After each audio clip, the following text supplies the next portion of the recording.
Yeah. So there's a brief outline to my presentation. First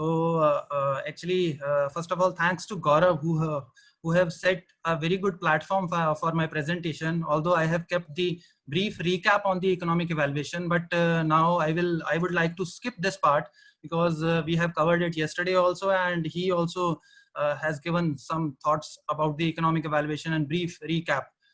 So I would rather like to move on directly to the methods for the economic evaluation. So yesterday also we have discussed that the economic evaluation could be done either alongside a trial or through a model based way.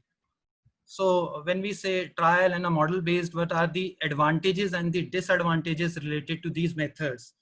And when we decide that we are going to use a model based economic evaluation, so how to use the decision trees or the Markov models, and what are the technicalities involved in using these decision tree and Markov models? And the last thing is, when you have done your economic evaluation and you have used some kind of modeling, what are the endpoints of your economic evaluation? And I will touch upon some part of the uncertainty related to the economic evaluation, and how this uncertainty related to your methods or your assumptions or the input data you are using, that translates into the uncertainty in the decision making. So I will cover this part. And most importantly, I would like to bring in some examples, because I think till the time we are not able to relate the theory or any concept with the real world or with our experience, we are not able to understand it. So at least it is the case with me. I don't know about you, it is the case with me. So I will try to bring in some examples from the studies we have done, and I hope that those examples will be useful for you. So I will skip this slide. This is just a recap. So when we do an economic evaluation, either we can use the data from a single RCT, as I have said, that the economic evaluation could be done alongside a randomized controlled trial.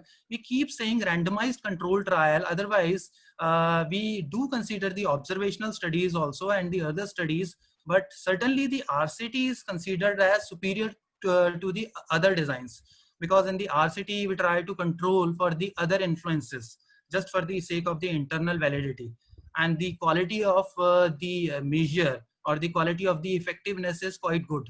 So we keep on referring to the RCT instead of the other designs. But more often we do it using the multiple data sources, which are actually integrated into a model, and we extrapolate the data from these sources or from the RCT just for the longer time horizon using a decision analytic model. So we will see about this in the subsequent slides. So again, this is the same slide which was presented by Dr. Prinja also yesterday, how to take an economic evaluation, and it could be alongside a randomized control trial, or you could do the modeling either through the decision based modeling or Markov modeling, or using the both, or you can use do an economic evaluation using both the methods, like one RCT alongside a decision model. So this slide was already presented to you yesterday also, but I would again like to emphasize on this, because this is like a backbone why to use the modeling, why not to use a single RCT. So I would like to discuss this particularly with you.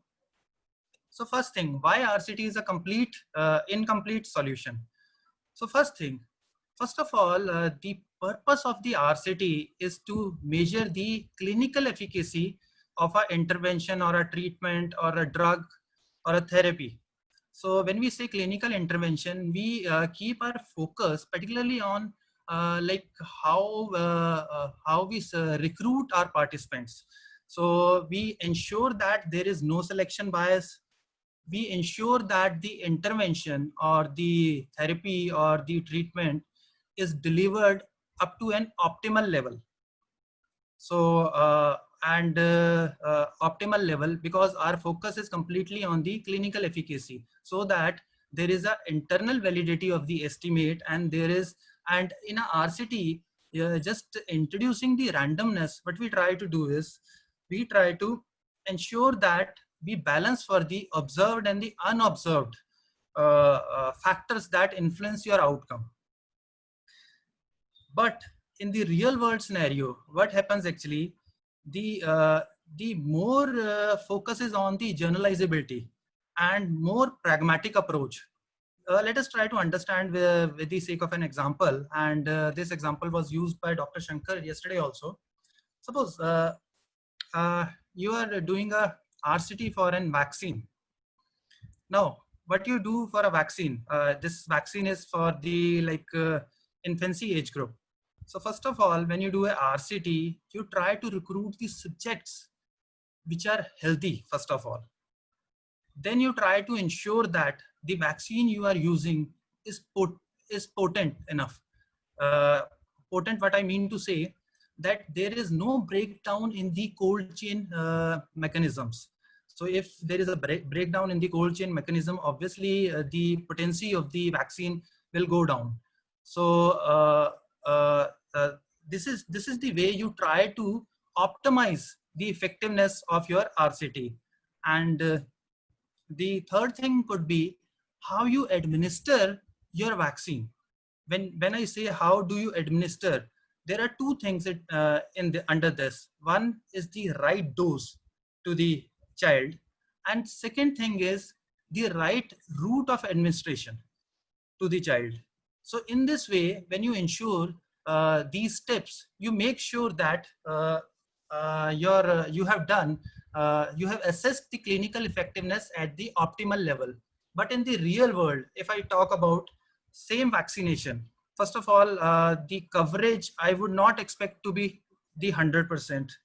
I would definitely expect some glitches with the cold chain mechanisms, which will reduce the potency of the vaccine.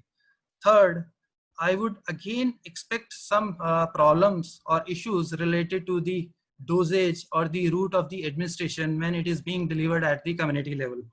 So obviously, when your broader policy question is to introduce this vaccine as a part of your UIP, Universal Immunization Program, so effectiveness measured in a clinical setting or effectiveness measured in a real world setting, which would you think is more appropriate?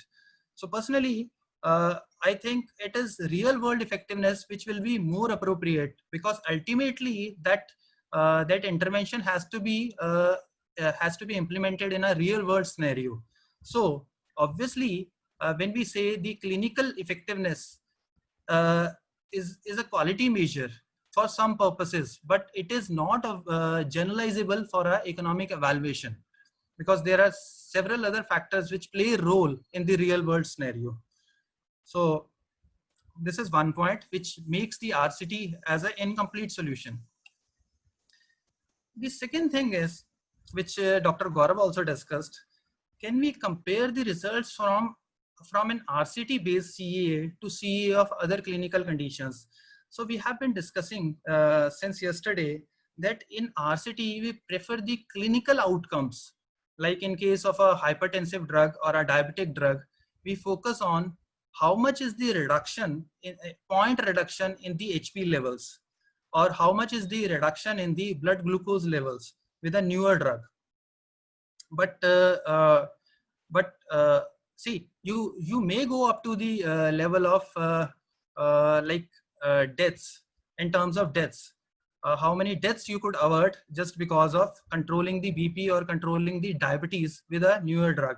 But that again is not very useful, because when a broader policy question is like when we are allocating resources in the health domain between the different type of interventions, we need to know how this particular intervention is comparable to the other interventions. Suppose I take an example. You have done an intervention in which is particularly for the diarrhea, and the outcome of that intervention is diarrhea episodes prevented. As compared to that, you have taken another intervention which is particularly focused for the cancer prevention. So in the second intervention, your outcome is in terms of cancer cases prevented. Now these two are not directly comparable until you make it comparable. You you translate these effects, these end outcomes into some generic measure or a standard measure, as Dr. Gaurav also discussed with you, like QALY or daily. So these are considered as a generic measure. When you convert your diarrhea episodes prevented and the deaths prevented due to diarrhea into the QALY measure or a daily measure, and similarly you do it for the cancer cases prevented, that if you prevent some cancer cases, how much deaths, how many deaths you can prevent just because of preventing the cases. So then again you translate it to the QALY and the daily. These two interventions, the results from these two interventions become comparable. So you can take some broader decisions whether to invest in the cancer intervention or in the child intervention. So again, in this manner, a solution provided by RCT is incomplete in a sense. Third thing is the time horizon. Again, let us try to understand with the help of an example. Suppose you have given a vaccine to a child in the neonatal period or in an infancy period, and you have done a RCT for that up till the age of 1 year. You have like measured the clinical effectiveness of that vaccine among the vaccinated and unvaccinated children. So I completely agree that this 1 year time horizon might be appropriate to measure the effectiveness for your purpose, clinical purpose. But in the economic evaluation, where you need to model your consequences in the longer term, let's say for the 5 years or 15 years or a lifetime study horizon. So then you are not sure from the results of the RCT how what is the effectiveness beyond the trial period.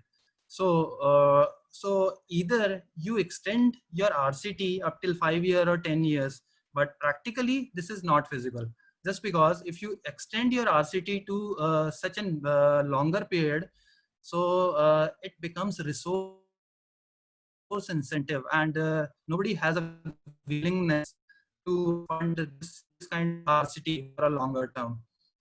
So again, it becomes an incomplete solution in this sense. And similarly, take an example of which is vaccination, which is done particularly in the age group of like 10 to 12 years. So which is this percent age. But if you see it is the age of cervix cancer. Sir, your voice is breaking. Can you please switch off your video and keep... Yeah, sure.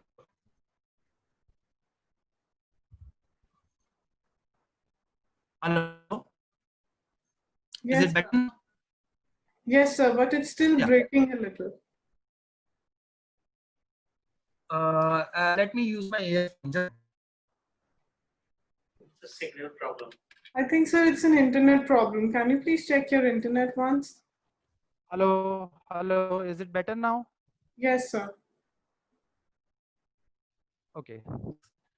So basically, the third point was related to the time horizon, appropriateness of time horizon. So I was discussing another example of HPV vaccine, which is like HPV vaccine is given in the adolescent age to the girls, so that the cancer, cervix cancer, can be prevented in the long term. Now, the cost of the vaccine you at at the age from 10 to 12. This is the right age for giving the HPV vaccine. But what is the mean age of occurrence of cervix cancer? It is around 35-40. Although your cervix cancer cases start coming at the age of 30 also, but mostly cervix cancer cases are concentrated between the age of 40 to 60. So now you need a longer time horizon just to know the effectiveness of this HPV vaccine. Now no RCT can be run to such a longer period. So how to deal with that? So only model is the solution to such kind of problem. The last thing is, you can compare limited options, but there could be several options which are like potential options which can be considered for the comparison. But this is a limitation in the RCT. Suppose we take an example. Suppose we take an example of a screening program, whether it be a screening program for the diabetes or hypertension, or it could be for the cancers like cancer, cervix cancer, or for the HCV. So the potential question or the policy question could be, what is the right age to give the to do the screening? Like whether the screening should be done in the population from 65 years, or it should be done in the age group of 40 to 65 years, or it should be done in the age group of 65 years. So this is one question. Second question is like uh, what should be kept as a frequency of the screening, whether it should be 1 year, or it should be 3 years, 5 years, or 7 years, or 10 years, or a lifetime. And the third could be what type of test should be used for the screening, because there are several tests available even for the diabetes testing also, cancer testing also. Suppose in case of cervix cancer, you have the options like HPV DNA, and then you have the VIE also, then you have the pap smear also. So when you consider so many alternatives or the options, or you do the stratification, uh, in the RCT, we are not able to compare all the available options, but in the model-based scenario, we can incorporate all the options which are available. Like I have discussed the example of the screening for the diabetes, hypertension, or the cancers, or the HCV. So there could be age stratification also. We could decide upon the frequency of the screening, whether we should keep it like annually, or 3 years, or 5 years, or 10 years, or lifetime, and what test should we prefer for the screening. So like this way, if we stratify in this way, there will be several combinations which can be evaluated, and a policymaker would need this kind of evidence, extensive evidence, to decide upon. Based on these points I have discussed, so the bigger question is, are the findings from a RCT are generalizable or not? So most of the time they are not actually. And just for the greater generalizability, or to make it to make your results from economic evaluation applicable to the at a wider level, we prefer a modeling exercise to be done. So next slide shows some of the advantages and the disadvantages which we have while we are doing a RCT. So the specific advantage we have with the RCT is, first of all, the quality data on the clinical effectiveness. So the focus of the RCT is on generating the evidence which is with the internal validity, and the quality of the effectiveness data, controlling for the other factors not to influence your outcome. And we do have the option of collecting the data for the economic evaluation in our RCT, like health related quality of life, or the resource use and cost.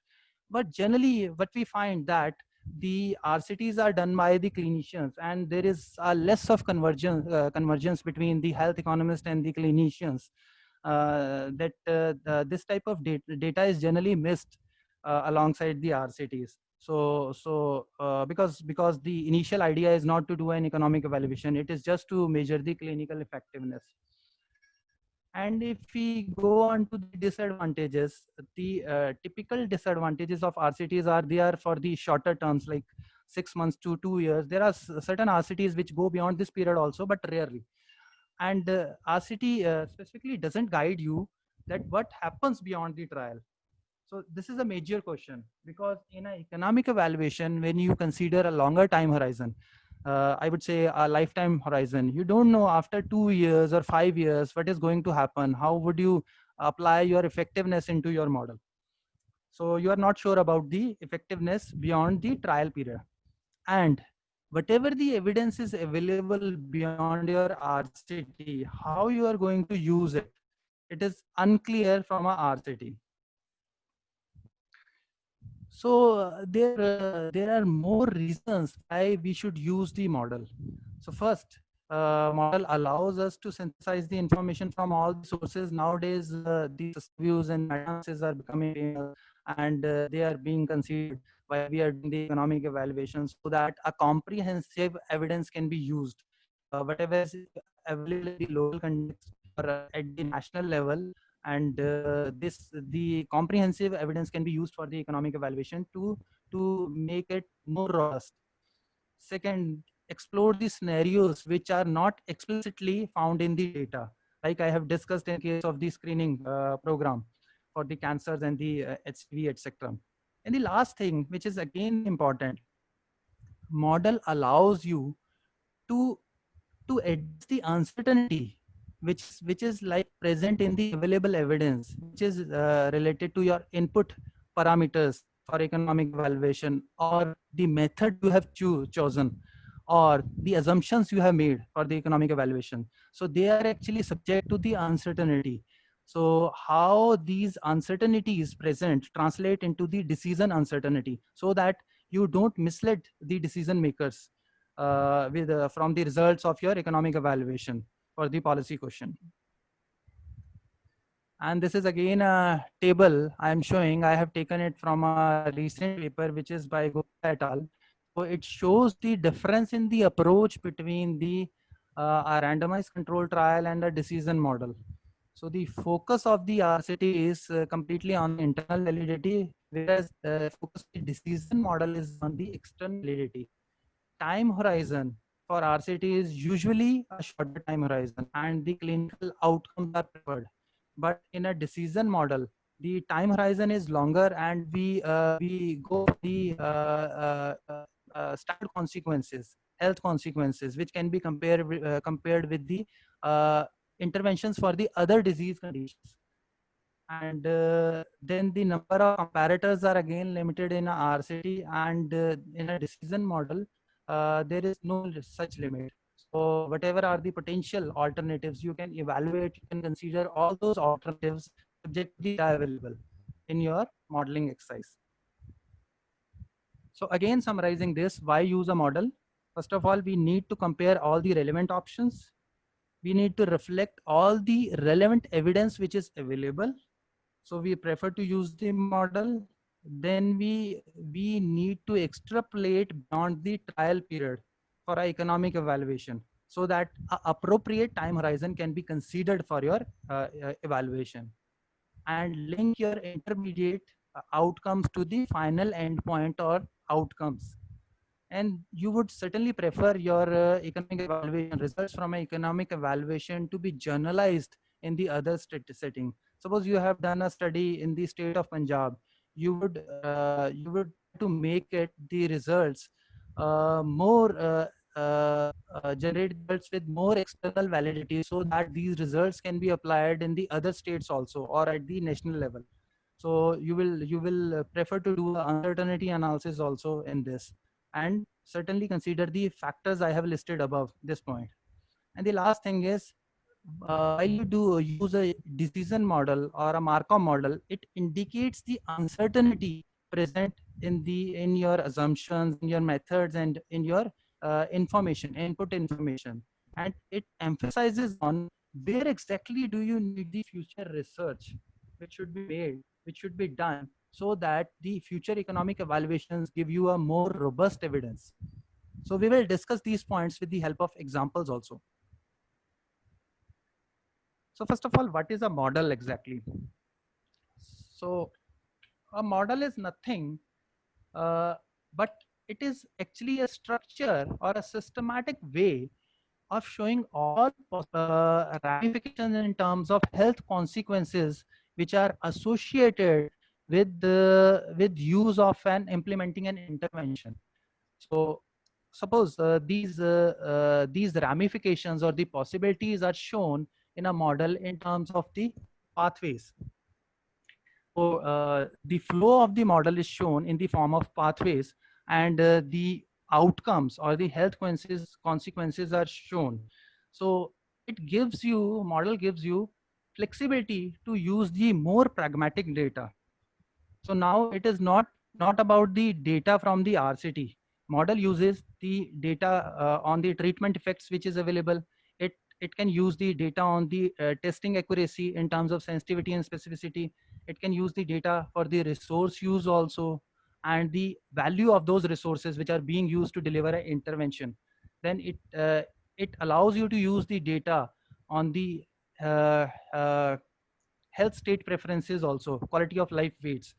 That means your intermediate outcomes or the clinical outputs gets converted into the standard outcomes or generic outcomes. And then over and above, you use the epidemiological data also, baseline risk and subgroups also, which cause the heterogeneity in your model. So by using all these type of data, the results from your economic evaluation become more robust, which has a greater external validity. So in this way, you generate the output for your from a economic evaluation using a model. So this is an example I have created for this exercise, so that we can understand the decision model or a decision tree in the greater detail. So this is a decision tree shown in this figure, and if you see here, we have written the SNCU, which means the special newborn care unit, and here I have written no SNCU, which means no special newborn care unit. Suppose there is a decision you have to make, that how you would be treating the sick neonates in your hospital at the level of the district hospital. So there will be some district hospital with the SNCU, and there are some district hospital without the SNCU. So the first point essentially in a decision tree is about the decision node. This square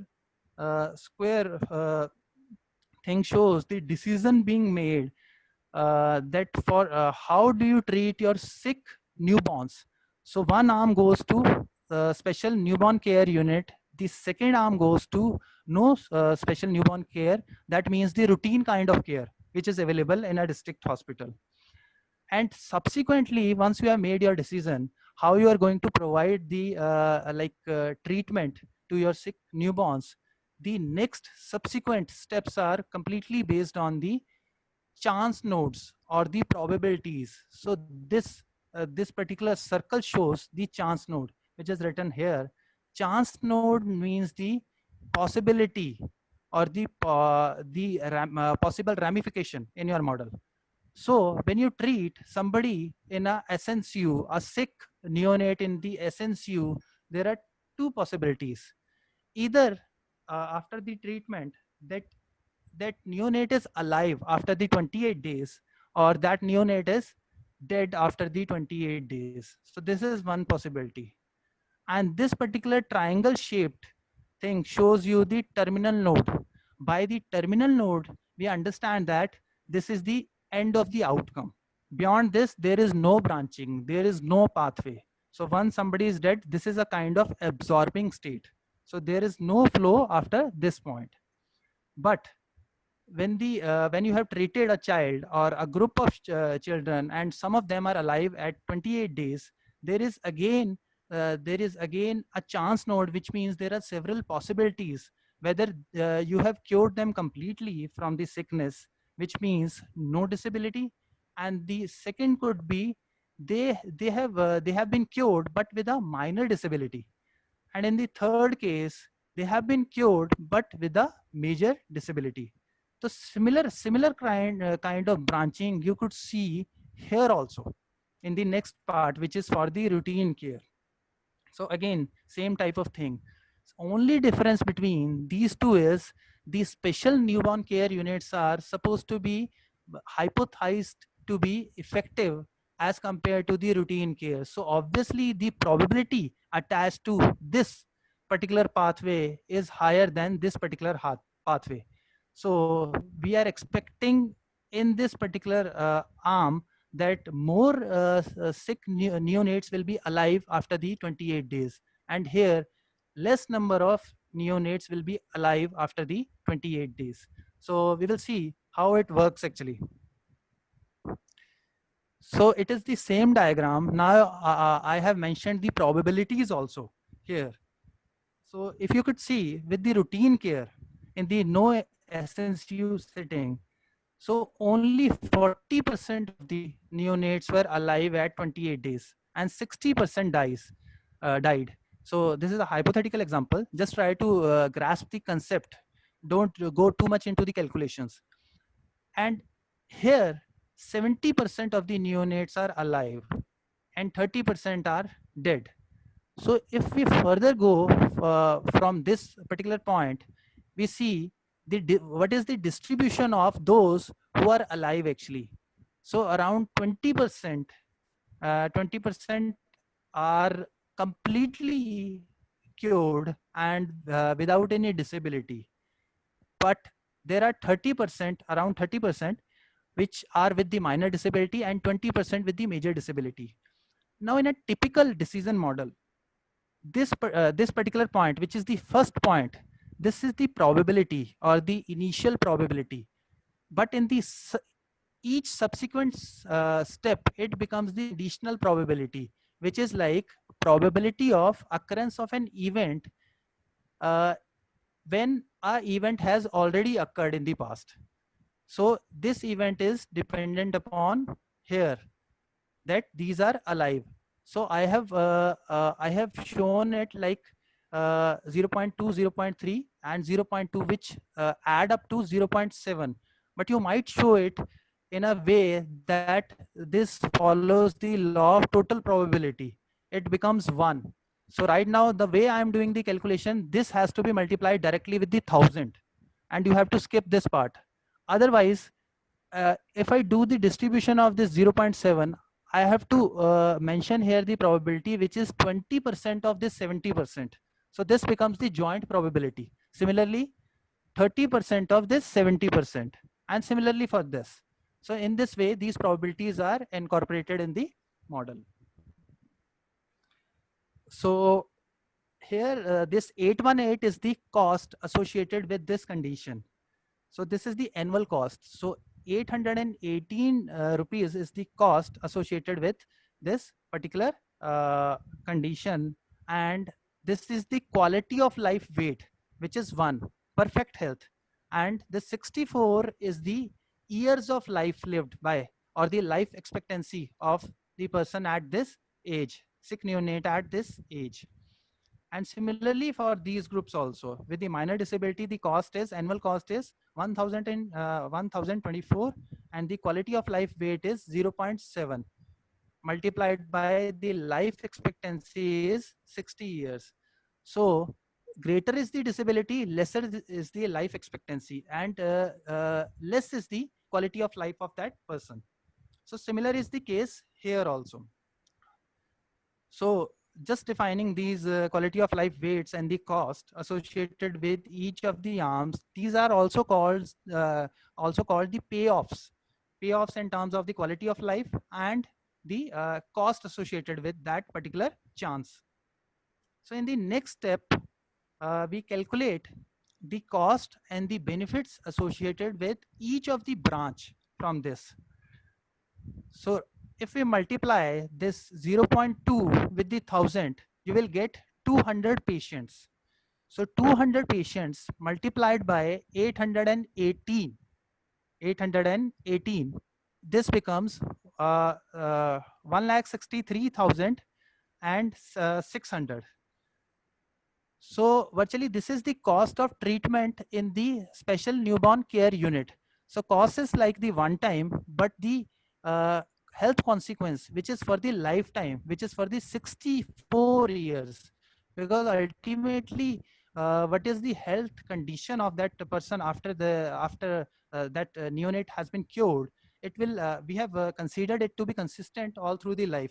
So this is just for the simplicity of the example, and this amounts up to 12,800 QALYs over the period of a lifetime for the group of patients which belong to this particular branch or this particular chance.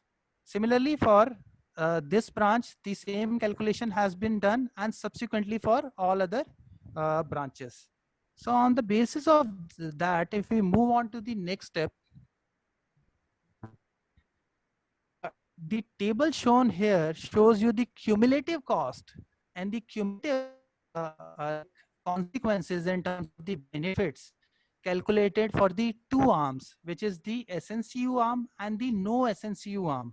So if we the cost associated with the SNCU arm is 7,10,800 and the no SNCU arm is uh, uh, 4,90,000 and the benefits associated are 29,800. Here it is 15,000.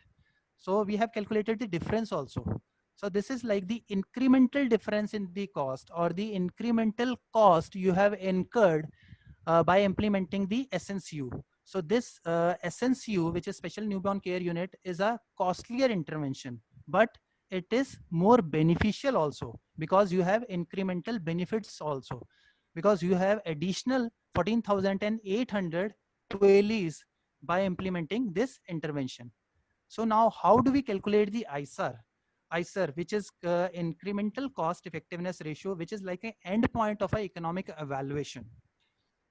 So it is basically the incremental cost in the numerator divided by the incremental benefits.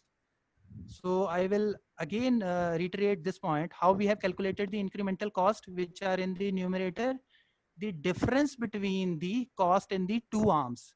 Similarly, for the denominator, which is the incremental benefits, it is the difference between the benefits in the two arms.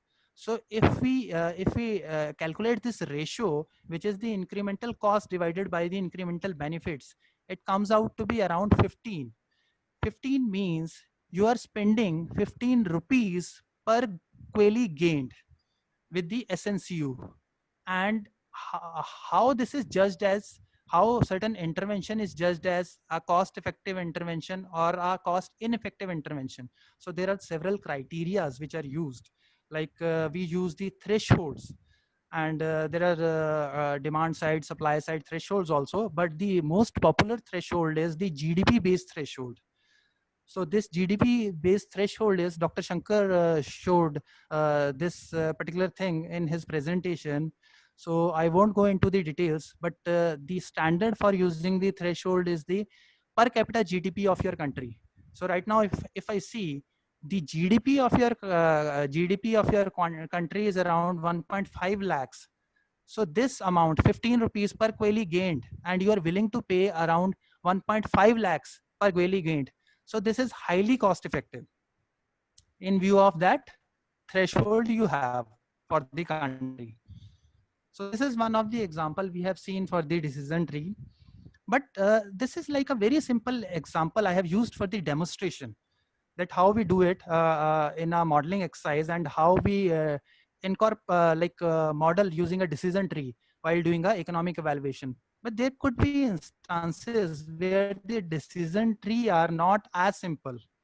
Suppose we see this particular example, which is from one of our study, which we have done for the cost effectiveness of safety engineered syringes for the therapeutic care. So for this particular study, we have used the intervention of the safety engineered syringes. So I have mentioned here the RUP, which is the reuse prevention syringe. But in this particular evaluation, we evaluated several types under the safety engineered syringes. Like one is RUP, reuse prevention syringe. The second is the SIP, safety it is SIP is basically which prevents the needle stick injury, and then there is a combination of RUP and SIP, which prevents both the reuse and the needle stick injury also. And here was the counterfactual, in which we have considered the current practice. And right now, you must be aware of this also, that the current practice is to use a disposable syringe. But these disposable syringe are subject to the reuse and the needle stick injuries also. So the needle stick injuries generally occur or happen among the healthcare workers, which are like administering the injections. But the reuse is among the these are the practices which are going on in the country, mostly in the private sector, in the informal sector, but in the public sector also at the lower level. So just to avoid the reuse and the needle stick injuries, the safety engineered syringes, the case of safety engineered syringes was evaluated. Now, if we see, so there were several branches, or the pathway was very complex related to it. So if you could see here, first of all, the injection practices vary if you go from the public sector to the private sector. And within the private sector also, if you see the informal sector versus the formal sector, because uh, when I say the injection practices, how much, what is the injection prescription rate, then how these injections are being administered. By administration, I mean how, to what extent the safe practices of injection administrations are being followed in the private sector, or in the informal sector, or in the public sector. Then the particular type of injections are given uh, through the different routes, like the route of the injection: intravenous, intramuscular, intradermal, and the subcutaneous. So this way, and ultimately how it translates to what are the health consequences. If there is a reuse episode or a needle stick injury, it could lead the probability that that it might not happen, or lead to any adverse effect, or it might lead to an short-term infection or a long-term infection. So a short-term infection may not be a problem, but a long-term infection, which is in the form of the blood-borne diseases like hepatitis C, B, or HIV, it certainly is a problem. It will increase the disease burden in the population. So this particular decision model was complex, first of all. Secondly, it was used alongside the Markov model, because particularly for modeling these three diseases, blood-borne diseases, further into your model, we have used the Markov model. So this is one of the example I wanted to share it with you, just to show how complex could be a decision tree in the realistic scenario. And generally, the clinical studies which are based on a treatment or the drugs or some diagnostic technology, they are much more simpler as compared to the healthcare program, because healthcare programs have several dimensions which needs to be accounted for in an analysis. Otherwise your analysis is incomplete, or we are not doing justice with our economic evaluation. This is one more example, so I will skip this part. Now I have talked about the strength of using a model, or strengths of using a decision model over the RCT alone. So, but there are some limitations also associated with using a decision tree. First of all, it is a unidirectional flow of event. When I say unidirectional flow of event, that means in the decision tree, everything happens at a moment, or at a time. So you cannot account for the time in your decision model. And first of all, uh, decision model or decision tree is more suitable in case of the acute disease. When you are dealing with a chronic disease, there is a chance of reoccurrence also. There is a chance that there are several health states. Suppose I take an example of diabetes. So you are dealing with a screening strategy for the diabetes. So you detect people with diabetes today, but they don't have any complication related in the short term. And but they are subject to complication in the longer time horizon. Suppose after the 5 years or 10 years, there could be a possibility a person remain diabetic for 10 years. He could develop CKD, or micro or macrovascular complications. But this is very difficult to show it in a decision tree, because if you show it in a decision tree, it will look like that everything is happening at a time, at a single moment of time, which is not the case here in case of diabetes or a hypertension or certain other chronic diseases.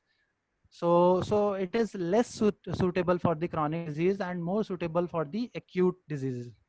And there is no temporal element in the decision tree, because everything happens at a time. We will try to discuss this with the help of an examples also. Now, having said that, doesn't mean you cannot incorporate these things in the decision tree. You certainly can incorporate these things in your decision tree, but your decision tree becomes so much bushy and with so much branches if you account for the time factor also and the other factors also, that it becomes very difficult to understand and interpret and to make people understand what exactly you are trying to do.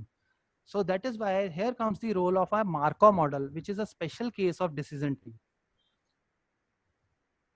So what exactly we try to do with a Markov model? So Markov model is a special case of decision model where we try to handle the added complexity which is there in the modeling, or which first of all, multiplicity of the possible consequences. Now it is not a unidirectional thing. It can go to a multiple direction. A certain consequence can further lead to a multiple consequences. And Markov models are Markov models are useful in evaluation of screening programs like diagnostic technologies and therapeutics also. And they give you flexibility, allow you to structure the mutually exclusive disease states. And these represent options under the evaluation. So if you try to incorporate this thing in a decision tree, there will be very complex pathways, which will be very difficult to understand and interpret. But here we try to show these as the mutually exclusive disease states, and we attach a probability of transition to every health state, from one health state to the other health state. And then we can choose a cycle length also here, like whether you want to in case of some disease you would prefer it to be days, and in some cases you would prefer it to be weeks or months or year. So it is completely context specific what kind of condition, disease condition you are dealing with. Then you identify the feasible transitions also, that what are the possible health transition or the health states you have. So you consider these health state as the mutually exclusive states for a Markov model. So we will try to grasp this concept with the help of an example in the subsequent slide. And the next thing is you ascertain the initial and the transition probabilities in your Markov model, and you attach a cost and the QLE like you have done in the decision tree with each of your transition state. So this is one of the example, which is the simplest example I could consider of uh, sharing with you. So this example we have taken from one of our study, which is done by our team, which is for the condition which is called hepatocellular carcinoma. So for hepatocellular carcinoma, generally this disease is presented in a advanced stage in the Indian context, and there are very few treatment options available for treating this. So there is a treatment option available, which is a newer molecule like sorafenib drug, which can be used for treating these patients, or the other option is the best supportive care. For this particular study, we have taken the sorafenib as an intervention, and the best supportive care as the control arm. So clinically, there is evidence that the sorafenib increases the overall survival and also delays the uh, progression of the disease. On the other side, best supportive care does the management of the complication. That's it. So if you see this figure, this is the PFS state, which is the progression-free state. And from here, a person can transit to the progression of disease or the disease progression. Or this person from here can progress to death, which is the disease death due to disease. From this state, progression-free state, person can die because of or any other cause, not because of disease, but any other cause, which is called all-cause mortality. So this is, I would like to skip this slide. And now I have mentioned the probabilities also for the intervention arm and the control arm, which is the best supportive care from transitioning from one state to the other state. So if we see from the PFS state, the probability of transition to PD state in the sorafenib arm is 0.17, which is almost the half as compared to the BSC arm, which is the best supportive care. Here it is 0.35, here it is 0.17. And the probability of death from the PD state just because of disease in the sorafenib arm is 0.37, whereas from the best supportive care it is 0.41. Again, it is for the best supportive care. Now this all-cause mortality is same because this is not the disease-specific mortality, and this is mortality due to other causes. So it is supposed to be same for both the arms. So let's see this transition matrix and try to understand this. In a Markov model, I have shown you the 4 states. PFS, which is the progression-free state, PD is the progression of disease, then death from the disease, and the all-cause mortality. Similar categories are also here in the rows and similar in the column. So suppose I pick up the first row, which is the PFS row, and you start with a cohort. You have 1,000 patients with the HCC, hepatocellular carcinoma. And so basically, all the 1,000 patients are currently in the first cycle are in the PFS state, that is progression-free state. And then you consider for the probability from the last slide, which is this probability for the sorafenib arm and the BSC arm.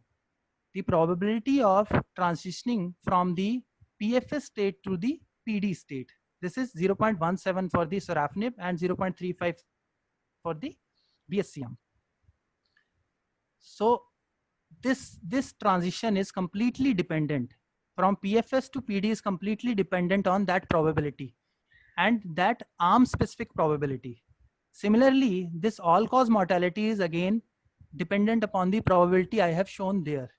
But this particular state, this how many people remain in this state is calculated based on 1 minus how many transit to the PD state and how many transit to the all-cause mortality. Remaining stay here in the PFS state. That is why I have shown 1 minus S PFD PD. PFD PD. Ideally, it should be PFS PD. That the patients moving from PFS to PD, that will be minus from this one. The probability of these patients. Similarly, PFS to death.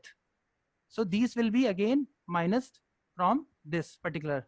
And for every row, we follow the law of total probability. So ideally, whatever probabilities you put here, they should sum up to 1 after every row, at the end of the every row. So similarly for the PD also, there are some probabilities shown. And again, this probability is 1 minus SPDD. PDD means that from the PD, how many transit to the death, or how many people die just because of the progressed disease. We have actually there are chances of all-cause mortality also among the people in the PD group, because all-cause mortality could be due to accident or any injury. But we have not considered this probability here in this example, because the disease-specific mortality was relatively much higher as compared to this mortality. So this was almost negligible as compared to this. So for the simplicity of example, we have not considered this. So I hope you have understood this particular thing. Now, these are the actual probabilities for the sorafenib arm, which we have used for this transition matrix. So if you see for each row, if you sum up this particular probability plus this, this will sum up to 1. Similarly for the second row, this is 1. And this is also 1, this is again 1. Now, how these probabilities translate into the calculation? This is how we simulate our cohort of 1,000 patients. Suppose I started in the first cycle all the patients were in the PFS state and nobody was in PD state or died due to death or all cause mortality. So all these cells are 0. Here we have 1000. In the next cycle, the probability of remaining in this state will be applied based on how many transit to this state, which is the PD. So almost 18% move to this state, which is the disease progression. And based on some probability, some patients will die because of all-cause mortality. No number is being shown here just because the probability all-cause mortality, the annual probability is very much less. You have seen it 0.0003. So it will become a very small number if you multiply it with the 1000. So ultimately, if you round it off, it is not showing any number. Similarly, for the subsequent cycle, that is the third cycle, out of this 821, how many transit to the PD state, move to the PD state, and how many remain in the PFS state? But now you have an additional state number in the PD state also from the last cycle, 179. So out of this, how many remain in the same state, PD state, and how many of them move to the death or die just because of disease? So similarly, you simulate this cohort for the subsequent cycles. So for the whatever time horizon you have considered, suppose you have considered 15 cycles for your model. So you will simulate the same calculation for the 15 cycles. Suppose it is a lifetime horizon. It goes up to 50 years or 60 years starting from the neonatal age. So there will be 60 cycles. So it completely depends. Again, I'm talking about the annual cycle. If you make a monthly cycle or a biannually cycle, it multiplies with the number of years. So next important thing is, now you have seen that how we calculate the probabilities, how from one state the patients or your subjects move from one state to the another state, and how you do the simulation. But how exactly to do it in a spreadsheet or an Excel based model? So we generally do it in an Excel based model. So so I have taken an example of same. Just a second. So again, this ABC are the columns in the Excel, and this first column shows the cycle 1, 2, 3, and here the B column shows the PFS state, C column shows the PD state, death from disease, all cause mortality, and this is, we have kept it for check, that at the end, whatever calculation you do, your sum should be 1000 because you have started with a cohort of 1000. So in the first cycle, we have assumed that all will be in the PFS state, so there is no movement. But in the subsequent cycle, what we have assumed that B2, which is the 1000 multiplied by probability of remaining in the same state. And here in the C3 cell, what we have calculated, B2 multiplied by PFS PD, how many of these will move into this state? How many of these will move into this state, plus C2 multiplied by 1 minus PD. Now C2 is 0 here, but suppose there is a number here. It will be multiplied by how many of them will move to death, how many of them will die in the next cycle, and how many of them will remain and will be retained in this cell for the subsequent cycle. So two cells will be contributing to this particular cell in the subsequent cycle or subsequent year, which is like the PD, those who remain in the same state, and the new PFS cases which are progressing to the disease will come into this cell. So similarly, these calculations have also been done, and we simulated subsequently in the spreadsheet. Now, how exactly does it look when you do the actual calculations? So this is the actual calculation we have done on the basis of this example. And these are the number calculated for the every cycle. We have considered a 15-year cycle because this HCC is like very severe disease and it doesn't give a patient a very good life expectancy. So a 15-year time horizon we thought would be enough to consider. And even in the, this is for the sorafenib arm, in the sorafenib arm also you could see almost 900 patients died till the 15th cycle, which is the 15th year.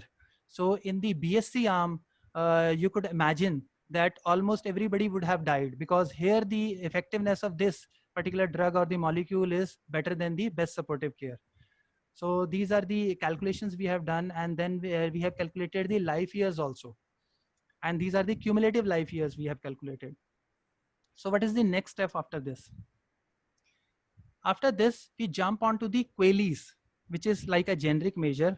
So we multiply a quality of life weight with which is the state specific health state specific quality of life weight, and on the basis of that this calculation has been done. So I have shown you some quality of life weights in the decision tree when I have shown the state specific quality of life weights. Similar kind of calculation has we have done in the background, and on the basis of that this calculation has been done. So the cumulative QALYs are 478, and this is the cumulative cost, the annual cost of every health state has been multiplied, annual cost has been multiplied, and cumulative cost has been calculated. So finally what we do, again the calculation or the computation of ICER remains the same. In this example, we have just shown all the calculations related to the sorafenib arm, but not for the best supportive care arm. So similar calculation has to be done for the best supportive care arm also. So if you see for the calculation of ICER, the numerator again is total cost in the sorafenib arm minus the total cost in the BSC arm.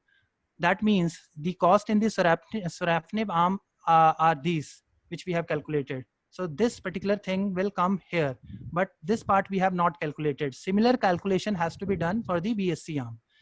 So this will be incremental cost. Similar way, we will calculate the incremental benefits also. And the ratio of this, which whatever figure we get, we will compare that figure with the threshold, which is the GDP per capita of our country. And on the basis of that, we will decide that whether intervention is cost effective or not in the Indian context. So this is one of the example I have shown with you. But most of the time, the Markov models are not that simpler as in the case of the decision tree. I have shown this Markov model, which where we have only 3 states, health states. But there could be complex Markov models also. Like for HCV, it is a bit complex Markov model where there are several states which you have to consider. And this is for the HIV. Again, these states are, there are several states, and there is a reverse transition probability also with treatment from the patients who are CD4 cell count 350 to 200. They might reverse transition to this CD4 cell count state greater than 500. So that means that with the CD4 cell count might improve with the treatment. So they reverse transition to a better off health state. And there could be complex models like this also. So this is a particular example again from our study where we have shown this first row is like this is for the HIV we have shown, and this is a kind of transmission model we have shown. So this is like FSW population, the first row, and this is the client population, second row, and this is the journal population which represent the spouse of the clients of this. So how the transmission of the HIV works, starting from the high risk group, which is the FSW population, based on the unsafe sexual intercourse between these two groups and these two groups. So sometimes the Markov model could be as complex as we have shown in this model. But having said that, Markov model again is not a perfect solution as in case of the RCT or a decision tree. There are some limitations of the Markov model also. So I have mentioned some of the limitations. First of all, it is quite difficult to include all the interactions in the Markov models. Like in the last example I have shown that this model looks very messy. So somebody could draw this model, but it is very difficult to actually model it in a spreadsheet or make a Markov trace of it, so to generate some output. So because there are so many interaction between the group. And the second problem is Markov model is a memoryless feature. When I say memoryless feature, the point here I want to make is, suppose I take an example of a cancer. There are two states of cancer. We generally classify the cancer as a local cancer, or the regional cancer, or the metastatic cancer. So suppose you have a group of patient you have diagnosed, and some of them were fell into the local cancer, and some of were categorized as into the regional cancer. And then you treated them. After the treatment, they all were cured, and they all went into the remission stage. Now, when they go into the remission stage, after that there is a probability of death from that stage. But once they go into the remission stage, the memoryless feature of the Markov model doesn't let you identify from where they are coming. Are they coming from a local cancer, or are they coming from a regional cancer state? So ultimately, you apply the same probability of death on all the type of patients. You treat them as a homogeneous group, which is not actually the case in reality. So they are not homogeneous, because the time of occurrence of cancer also matters, and the age of the person also matters. So there are several factors which play a role uh, that what is the probability of person of dying. Now, these factors can be incorporated in the Markov model, but that will add to the complexity of the Markov model, like the time dependency factor or the state dependency factor can be incorporated. But again, there is no limit to the complexity. So it is a trade-off. So how complex you want to make your model. So just jumping onto the uncertainty. So the past examples I have shown in my slides, we have generated a ICER value, which is the incremental cost effectiveness ratio, but that is the single value we have generated. And most of the time that is the point estimate, which is subject to the uncertainty. So we uncertainty means the parameter values you have, because most of the time when we do these kind of modeling, decision tree or Markov model, we treat them as a deterministic model, where we take a average probability or the average cost or the average quality of life weight for the each of the health state or the pathway. But in reality, it is not average. Actually, average has a confidence interval also around it.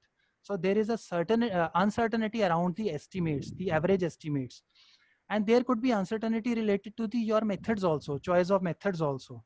There could be uncertainty related to your assumptions also. So this uncertainty needs to be addressed before you make any decision, policy decision based on the results of an economic evaluation. Otherwise, it could be misleading. So we do some kind of uncertainty analysis, which is probability sensitivity analysis, or it could be threshold analysis or univariate sensitivity analysis. There are several types of analysis we do under the uncertainty analysis, and they guide us for the future research also. They guide us for the future research also, that what kind of evidence we need to generate, which makes the results of your economic evaluation quite uncertain, which are not good to be used for the policy making. So this is one of the example that you addressing the uncertainty. We have generated 1,000 ICER values from the economic evaluation. We have made our deterministic model into a probabilistic model. Hello. Yes, Dr. Bahuguna, how many more slides are there? Ma'am, there are only 2-3 slides. I'm just I'll skip this part. It's okay. No, like try to summarize in such a way that we don't lose the flow of your talk, and maybe with less examples. Okay, ma'am, I'm almost done. There are 2-3 slides Okay. only. Okay. All right. Okay. So Okay, because there will be. Yes, please, ma'am. Please. Yeah. So I thought you should sum out the time. Please carry on. So basically, this is one of the example of so we can see this. This is more, and the software options we have. Sir, your voice is breaking. Hello, is it okay now? Is it now? No, sir. Hello. Hello. Yes, sir. Hear me? Hello. Hello. Yes, sir. Now it's fine. Hello. Yes, sir. Now it's fine. Okay. So basically, in terms of software options, we generally prefer to do modeling in a spreadsheet in a software like Excel based, because in a Excel software, there are three parts of any kind of modeling. One is the input, the second is the processes, third is the output. So in the Excel based model or a spreadsheet model, you are clear about the inputs, you are clear about the processes, and you are clear about the output also. And there are other options also for the software like triage and data 4.0, in which you basically put the input and you get some kind of output. But so can you see my presentation? Yes, we can see it now. So basically what I was telling, that we have software options like spreadsheet and the other softwares. So we prefer spreadsheet based models just because we are clear about the processes. So it becomes transparent what you have done exactly, how you have formulated your conceptual framework into the model. So this is, ma'am, one of the database we have created in the health, which is the National Health System Cost Database. So generally, when we are doing the economic evaluation, particularly in the costing part, what we miss is we focus on the out-of-pocket expenditure, and the private sector, the out-of-pocket expenditure completely express the cost of the care, because essentially they are the profit-making units. So it covers all type of the cost. But in the public sector, there is a lot of public money which goes for the provisioning of the care, which is called as the health system cost. So that part particularly gets missed because there are not too many studies which shows the health system cost for creating the provisioning of care. And generally these are subsidized cost which patient doesn't have to bear. So this is the National Health System Cost Database we have created. For more than 200 facilities we have the data, and the all India level estimates can be generated up till a district hospital for the outpatient care and inpatient care per day. So similarly, we have like created a cost estimator also for a particular state or a particular level. A user can generate a cost which he wants to use in an economic evaluation. So he can, and this cost estimator is based on what are the factors which determine the unit cost of care, whether it is